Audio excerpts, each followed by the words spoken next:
they're taking me, this is an add-on to the last one. They took me that same passage again. He circumcised Timothy before they left, for everyone knew that his father was a Greek and hadn't permitted this before. And as soon as they had me read that again, they flashed me a scene where it's like,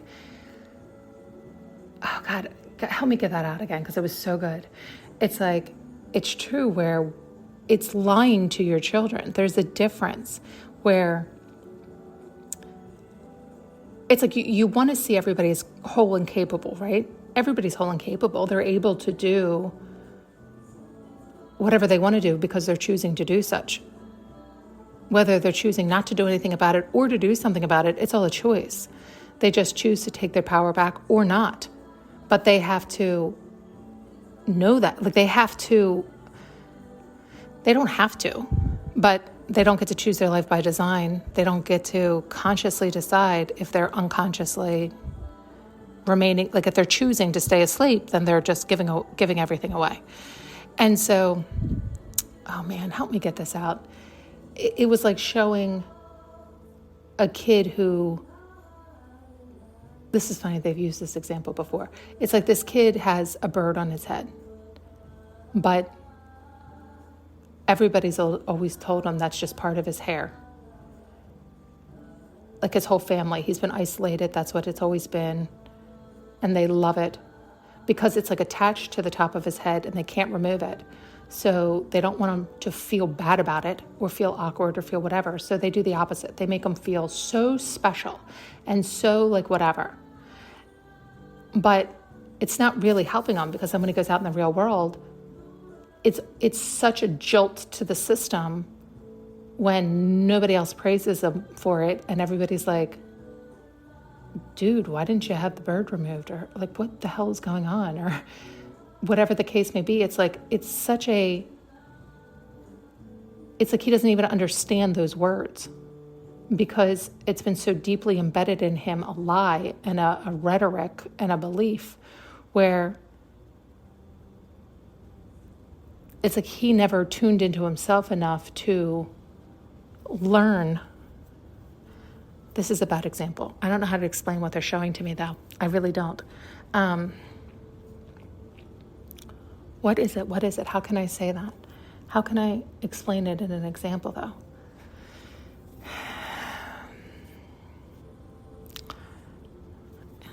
They're saying maybe take something away instead of add it. So I don't know. It's like if a kid is born without a limb. Well, yes, he's totally capable of doing everything. And so I've seen like documentaries on that. Maybe not documentaries because I can't recall, but I mean like clips on it, little pieces here and there where some parents treat their kid as totally capable of accomplishing everything with the one limb versus the two. And they are, and they do, and they end up thriving. And luckily in today's day and age, there's prosthetics that are made and so forth. But I think like the parents that do that also, they don't coddle, right? So that the kid learns to lean on everybody else and have pity for him and he's a victim. No, but they also don't, how can I verbalize this better? It's like they just tell them the truth. You can do it. Yes, this is something that might be a little bit more challenging for you than other people. But that strength is going to teach you other things that those children will never understand. And so you don't need to compare or compete. And I know it's more challenging for you because you visibly can see the comparison. And it can feel and look and appear at times that you have a disadvantage. And so I understand that is going to be challenging for you, and I want you to know that it makes no difference on your soul.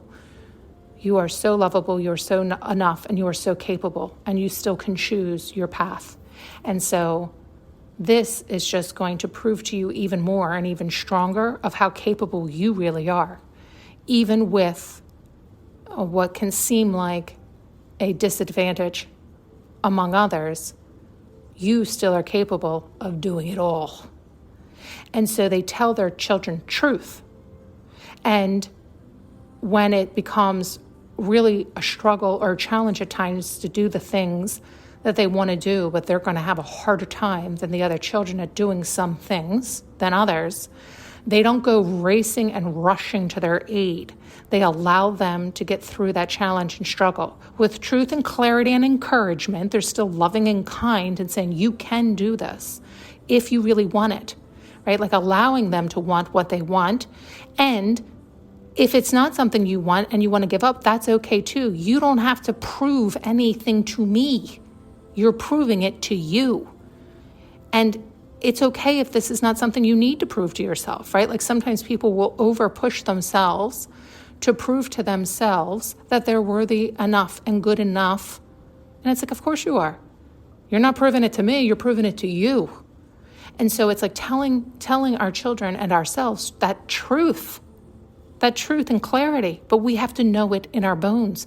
And so some of us, it's like we have to face our challenges so that we can see what we're doing and more clearly and realize, oh, we're just proving it to ourselves. Well, have you proved it to yourself enough yet? Do you love yourself yet? Can you get over this shit enough?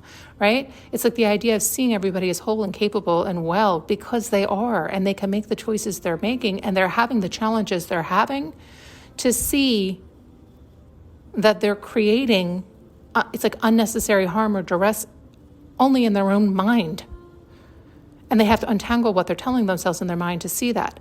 And so, it's like as we're being raised, because once you're on your own, but it's great to have whole, healthy parents who also are healed and whole in that sense, where they can understand that, so that they're not over coddling, because then if they don't tell them that truth, that ego is going to grow, or that victimhood is going to grow, or that narcissism is going to grow, or all these things are going to grow. And again, it is not from ill intent. It's just the opposite. But if you can hear it this way, you can see you're doing that because you believe that child is too weak, is incapable, isn't good enough, isn't worthy. And so you don't necessarily recognize that's a signal you're sending, but that is the signal you're sending. And you're sending the signal of you aren't capable, you aren't good enough, you aren't worthy. Let me help you, because I am capable, I am worthy, and you need to depend on me forevermore. And again, if you said that to parents who coddle or over, they would be horrified, because in their heart they believe, they're like, oh my God, no, I thought I was. Yes, we know. And I'm just telling you down the road the results of that, right? And that quiet little lie that has been passed down. It might have been passed down with really good intent. Way back when, right, something might have happened that the person at the time did get their ego smashed, right? And it was hell on earth. And they couldn't maybe recover from it, right? Like they maybe were never able to recover from that truth, like seeing that blinding truth. And so they said forevermore, they passed down and swore down, don't let them see. Don't let them see. Keep them blind. Lie to them. Because that person could not face the truth. They could not recover. And so they believed if they couldn't recover, if they couldn't face the truth, surely none of their children or children's children or children's children's children's children could ever do it. Because look at them, right? So clearly their ego wasn't smashed all the way, or they weren't capable of smashing it all the way. And so they passed down that lie. And that lie of keep them blind, fear the truth, fear the light, fear, standing that way because that's mean, that's cruel, it's painful, it hurts like hell. And they don't want to accept that or let that in.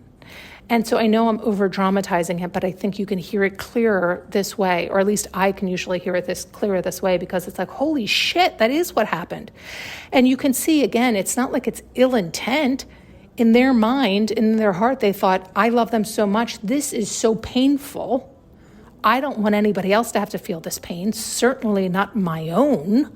I don't want my own to have to feel this pain. But they don't realize they're also saying, and I'm fucking spectacular, and they're not. So if I can't handle it, my God. They don't hear that arrogance there. They don't hear that part. They only hear the, oh my God, I couldn't handle this. This was painful and awful. Let me protect everybody else from ever having to face this pain.